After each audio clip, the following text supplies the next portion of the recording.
થઈ ગયા હતા બપોરે ને મમ્મી કે ચાલો હું તમને આજે મસ્ત રોટલી બનાવી દઉં, એટલે મમ્મીએ એકદમ ફૂલીને દડા જેવી બનાવી દીધી રોટલી અને આપણે બેસી ગયા હતા જમવા માટે। મસ્ત હતું જમવામાં શાક અને રોટલી, અને પેલી સાઈડ કાનું રમી રહ્યો હતો ને તે કહેતો તો હું પણ જમવા આવું। મેં કીધું નહીં, મારે જવું છે બહાર એટલે હું જમી લઉં। પછી તો તે મને બહાર કહેવા આવ્યો હતો જય શ્રી કૃષ્ણ અને ટાટા, આંટી જલ્દી ઘરે આવી જજે। આપણે નીકળી ગયા હતા રસ્તા પર, સિગ્નલ બંધ હતું ખુલ્લું એટલે ફટાફટ આગળ વધી ગયા। પહોંચી ગયા હતા આપણા જગ્યા પર જ્યાં જઈ અને વર્ક કરી દીધું હતું સ્ટાર્ટ। આજે ક્લાયન્ટને લેવો હતો ચોટલો અને એક ક્લાયન્ટને લેવા હતા કર્લ્સ। તેઓને મસ્ત એવા કર્લ્સ પણ કરી આપ્યા હતા અને ચોટલો પણ કરી આપ્યો હતો। આ સાઈડ તેઓનું ફોટોશૂટ ચાલી રહ્યું હતું અને પછી તો ક્લાયન્ટને ચોટલામાં રિયલ ફ્લાવરનું ડેકોરેશન કર્યું હતું, તે ડેકોરેશન પણ બહુ જોરદાર થયું હતું। રિટર્ન થઈ ગયા હતા આપણે ઘરે, અને ઘરે આવી અને જોયું તો કાનું થઈ રહ્યો હતો રેડી। મને તો એમ કે કાનું જઈ છે કહીએ બહાર, પણ કાનું તો કશે બહાર જવાનું જ ના હતો।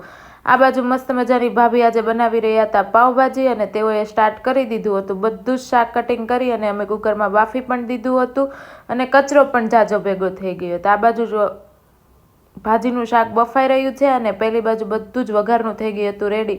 મસ્ત ભાજી પણ બની ગઈ હતી અને અમે લોકો બેસી ગયા હતા ભાજી અને પાઉં જમવા માટે। ચાલો તમે પણ અમારી ઘરે જમવા। થોડુંક કામ હતું એટલે રિટર્ન થઈ ગયા હતા ઘરેથી બહાર, અને જોયું ત્યાં તો આ સાઈડ હતી પોથીયાત્રા છે કે જાન છે, તમને ખબર હોય ને તો મને જરૂરથી કોમેન્ટમાં કહેજો। મારી યુટ્યુબની ચેનલને પહેલાં સબસ્ક્રાઈબ કરી લેજો। આવજો, જય શ્રી કૃષ્ણ।